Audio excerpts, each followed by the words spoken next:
నా సన్నిధి నీకు తోడుగా వచ్చును. నిర్గమకాండము 33:14.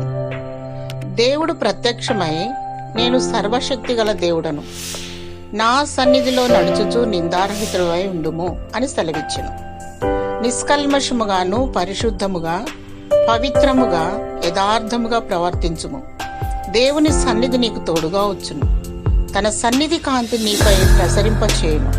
ఆయన సన్నిధిలో సర్వ సంపదలు కలవు మరియు పరలోకపు దీవెనలు కలవు. మరియా ఉత్తమమైన దానిని ఎన్నుకొని ప్రభు పాదాల చెంత గడిపింది.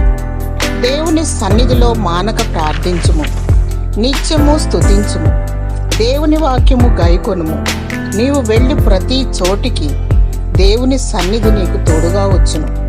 లోక సహవాసమును విడిచిపెట్టి దైవ సహవాసమును కోరుకొనుము. దేవునితో సహవాసము చేసినచో నీవు బ్రతికెదవు. ప్రభువైన యేసు క్రీస్తు నిత్యము నిన్ను దీవించునుగాక. ఆమేన్.